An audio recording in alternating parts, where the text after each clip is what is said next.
You're listening to the Core Factors audio library, spoken versions of Core Factors articles and research. This piece is titled, How to Recognize and Coach Out-of-Type Behavior. The following narration preserves the original content and intent of the written article. How to recognize and coach out-of-type behavior. Why out-of-type behavior happens more than practitioners realize. Every experienced practitioner encounters clients who, on paper, appear likely to behave one way based on their type, yet show patterns that look very different. An introverted type who thrives in group facilitation, a feeling-oriented type who appears highly analytical, a judging type who seems spontaneous and adaptable. These patterns are reminders that personality expression reflects a blend of natural preference, learned experience, role demands, and life context. Out-of-type behavior is common and often signals skill development, context-driven adaptation, or resilience. The challenge for practitioners is distinguishing when these patterns reflect healthy growth versus stress, compensation, or blocked expression. Without the right tools, out-of-type behavior can be misinterpreted or dismissed. Core factors assessments, particularly the type element subscales and personality formation patterns, were designed to make this distinction clearer. Rather than forcing behavior to match a four-letter code, they reveal how individuals express and stretch beyond their preferences. Understanding the sources of out-of-type behavior. Out-of-type behavior develops for several reasons. An accurate interpretation begins with understanding the source. In many cases, experience plays a central role. Years spent in environments that reward certain behaviors can turn those behaviors into well-developed skills. An introverted client who has led teams for years may appear socially expressive. A feeling-oriented client in a data-driven role may show strong analytical habits. These patterns reflect adaptation, not contradiction. In other cases, out-of-type behavior emerges from pressure or expectation. Compensatory behaviors may look like strengths on the surface, but create internal strain when overused. A perceiving type in a rigid structure may appear highly organized while feeling constrained or depleted. Personality formation scores help identify whether these patterns reflect healthy development or stress-based responses shaped by past demands. Out-of-type behavior can also signal transition. New roles, leadership responsibilities, or major life events often require temporary stretching. These patterns serve a developmental purpose and may evolve as identity stabilizes.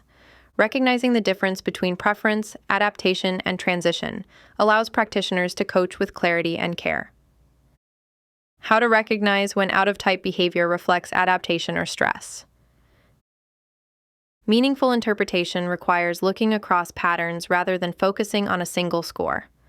When multiple subscales show strong access to the opposite side of a preference, this often reflects broad flexibility or intentional skill development. When out-of-type expression appears alongside low personality formation indicators, it may signal stress or blocked preference expression. For example, an introverted client who shows repeated extroversion spikes but describes social interaction as draining may be performing behavior out of obligation rather than choice. Indicators that out-of-type behavior may be stress-based include the behavior feels draining rather than energizing. The client describes pressure or obligation to perform it. There is reported tension, fatigue, or emotional disconnection. The pattern connects to protective or past negative experiences. Language such as, I have to, or people expect me to, appears often. Healthy adaptation tends to feel chosen and meaningful.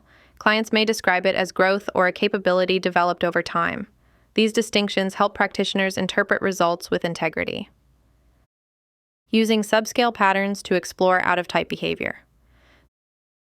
Subscales provide a detailed view of which facets of a dichotomy feel natural and which are situational. They allow practitioners to describe context-specific expression rather than relying on broad labels.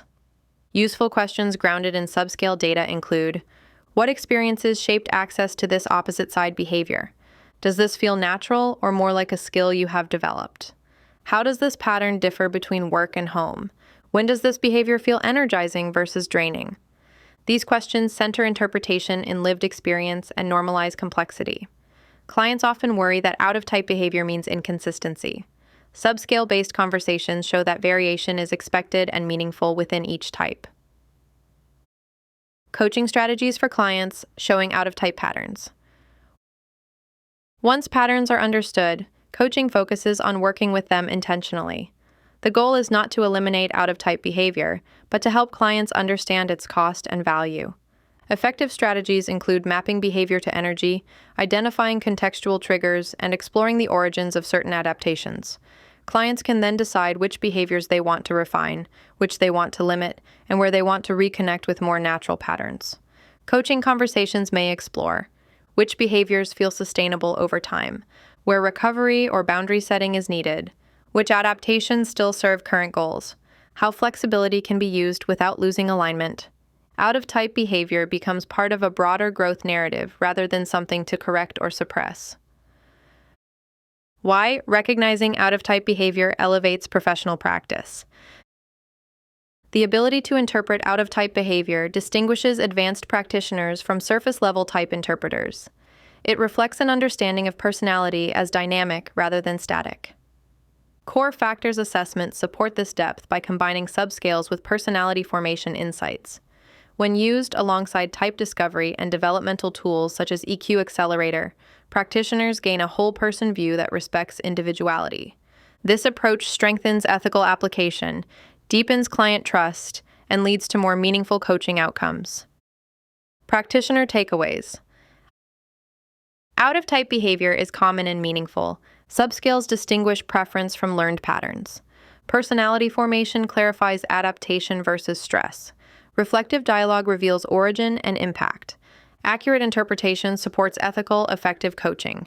This concludes the audio version of this Core Factors article. You can explore the full written version and additional practitioner resources at corefactors.com.